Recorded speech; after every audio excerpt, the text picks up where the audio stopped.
नमस्कार, प्रणाम। मैं सर्वेश। और इस तरह कश्मीर फाइल देख ली हमने। सिर्फ एक दृश्य की बात करेंगे।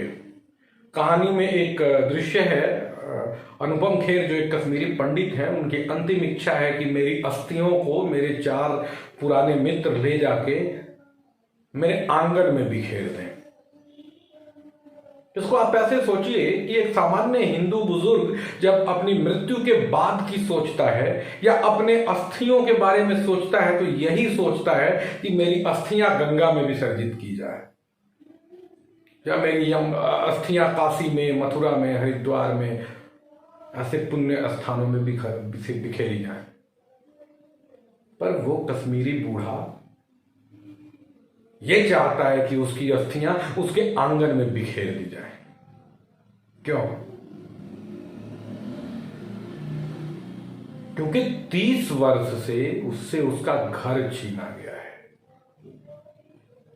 एक सामान्य व्यक्ति यदि सुखी जीवन जी रहा हो, अपने घर में चैन से सोया पड़ा हो, तो वो स्वर्ग की सोचता है। लेकिन जिससे जिसका घर छीन लिया गया हो, वो केवल और केवल अपने घर की सोचता है। वो बुजुर्ग पात्र अपने घर के बाहर, अपने आंगन के बाहर सोच ही नहीं पाता होगा। उनके वो 4 साथी और उनका पोता वो अस्थियां लेके उसके आंगन में, उनके आंगन में बिखेरने जाते हैं। और वहां एक दृश्य है। मिथुन चक्रवर्ती देखते हैं कि शालिग्राम जो है वो जमीन पे यूं ही गिरे पड़े हैं और तुलसी सूखी पड़ी है। और तो मिथुन चक्रवर्ती जल्दी से उठाते हैं शालिग्राम को और अपने कोट के कपड़े में पोंछने लगते हैं। नहीं ढूंढते कोई कपड़ा, नहीं ढूंढते कोई पुरानी चीज जिससे पोंछे, वो अपने कोट के कपड़े से रगड़ के पोंछने लगते हैं। आप समझ रहे हैं इसको? अपने आंगन के शालिग्राम को, आंगन की तुलसी को, अपने कुल देवता को उस स्थिति में देखना एक अलग तरह की पीड़ा है साहब। हमारे आप में से बहुत लोग ऐसे होंगे जो अपने गांव, अपनी मिट्टी से दूर रहते होंगे। वो जो उन्हें जब अपने गांव की याद आती है तो वो रोज भावुक होते होंगे। जबकि सच ये है कि उन्हें भगाया नहीं गया है। वो पैसा कमाने, वो धन कमाने, वो संपत्ति बनाने बाहर गए हैं। लेकिन जिन लोगों को मार के खदेड़ा गया, एक क्षण के लिए भी उनसे उनका आंगन नहीं भूलता होगा। विवेक अग्निहोत्री इस दृश्य को दिखाने में और वो भाव उत्पन्न करने में सफल रहे हैं पूरी तरह। कुछ लोग कह रहे हैं कि मैंने फिल्म देख ली, मुझे बड़ा गुस्सा आया, अब बताओ मैं क्या करूं? भाजपा को वोट कर दूं या अपने पड़ोसी को मारने लगूं या क्या करूं? भाई साहब, अगर उस विभत्स नरसंहार को देखने के बाद, मार मार के भगा दिए गए 5 लाख लोगों की कहानी देखने के बाद यदि आप व्यंग कर पा रहे हैं तो अपने आप को मनुष्य गिनना छोड़ दीजिए। आप सुअर हो चुके हैं। भारत में कश्मीर की घटना के बाद प्रेम गाने वाला हर कवि निर्लज्ज है, क्योंकि उस घटना के बाद प्रेम की कविताएं नहीं लिखी जानी चाहिए थी। यह इस देश के ऊपर, इस देश की सभ्यता के ऊपर, इस पूरी व्यवस्था के माथे पर लगा एक ऐसा कलंक है। यह अपराध बोध हमको, आपको, सबको होना चाहिए कि एक स्वतंत्र देश में एक पूरी सभ्यता के साथ इस तरह का बर्बर अत्याचार हुआ और हम देखते रहे। हम में से कोई ये नहीं कह रहा है कि आप उसके बाद हिंसा फैलाना शुरू करिए। हम हिंसा फैलाने वाले लोग नहीं है भाई साहब। 5,000 वर्ष पुरानी परंपरा हमारी है जो अभी पढ़ी पढ़ाई जाती है। दुनिया को शांति हमने ही सिखाया है। हम तलवार भाजने की बात नहीं कर रहे हैं। लेकिन आपको मानना होगा कि इस व्यवस्था में वो एक पूरी सभ्यता प्रताड़ित हुई और आप देखते रहे। इधर कुछ वीडियो वायरल हुए हैं, हम लोग देख रहे हैं कि वो अपराधी टीवी के सामने आके कहते हैं कि हां, मैंने इतने लोगों को मारा था, और उन पर कभी इसके लिए केस नहीं चलाया गया। हमारे देश के प्रतिष्ठित टीवी चैनलों पर उन्हें यूथ आइकन बना के पेश किया गया है और यह देश निर्लज्जता से देखता रहा है। आपको स्वीकार करना होगा कि यह व्यवस्था निर्लज्ज हुई थी।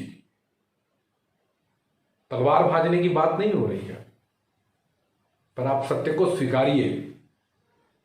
पिछले 35 वर्षों में क्रूरतापूर्ण तरीके से, एकदम धूर्ततापूर्ण तरीके से पीड़ित को अत्याचारी और अत्याचारी को पीड़ित बनाने का जो खेल खेला गया है ना, हमें इसके लिए शर्मिंदा होना चाहिए। आप कहते हैं कि उस समय फला पार्टी की सरकार थी। अगर आपको लगता है कि भाजपा दोषी थी, आपको लगता है कि मोदी दोषी है, तो पकड़िए कॉलर उनका, सवाल करिए उनसे। आपको लगता है कि कांग्रेस दोषी थी, तो सवाल करिए भाई साहब, जिससे करना है करिए। हम नहीं कह रहे कि मोदी को छोड़ दिया जाए। अगर आपको लगता है, अगर आपके पास तर्क है कि यही व्यक्ति इसके लिए दोषी है, तो सवाल पूछिए उससे। सवाल पूछे जाने चाहिए। कश्मीर का जातीय नरसंहार पिछली शताब्दी की सबसे क्रूर घटना है। पूरी मानवता को शर्मिंदा होना चाहिए उस घटना के लिए, और उसके लिए प्रश्न 1-2 बार नहीं, 1000 बार पूछे जाने चाहिए। जब तक एक भी कश्मीरी भय से अपनी मिट्टी से बाहर है, सवाल पूछने बंद नहीं होने चाहिए। कुछ लोग कश्मीर के दोषियों को बचाने के लिए तरह तरह के प्रश्न लेके आते हैं कि फला जगहों पे फिल्म बनाओ, फला पर फिल्म बनाओ, फला पे फिल्म बनाओ, इस घटना पे बनाओ।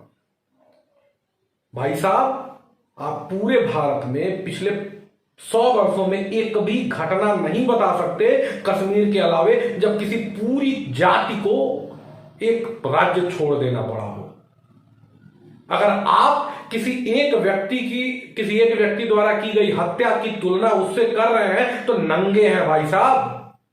एक पूरे राज्य से एक जाति के सारे लोगों को निकाला गया है, समझ रहे हैं आप उसकी तुलना 1-2 हत्याओं से कर रहे हैं, तो धूर्तता कर रहे हैं आप, और आपकी बात पे जनता थूक देगी, क्योंकि आप चलने वाले नहीं हैं।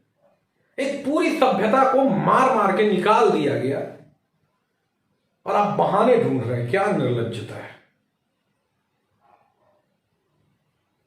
कश्मीर पे 1 दर्जन फिल्में बनी हैं और उसमें कश्मीरी हिंदुओं का एक रील में जिक्र नहीं आया है।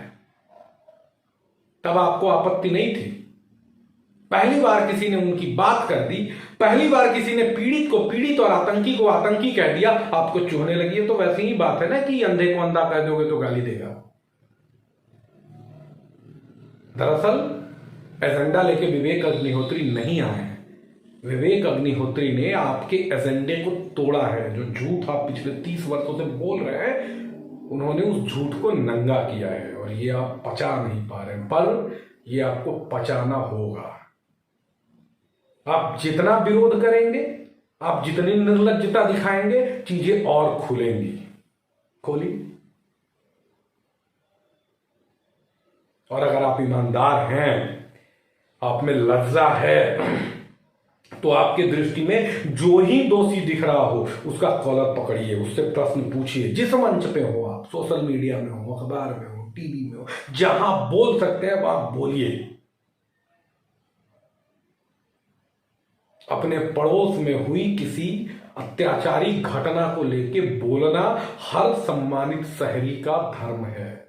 आप नहीं बोल रहे हैं तो आप अधर्म कर रहे हैं। आपकी चुप्पी अधर्म है।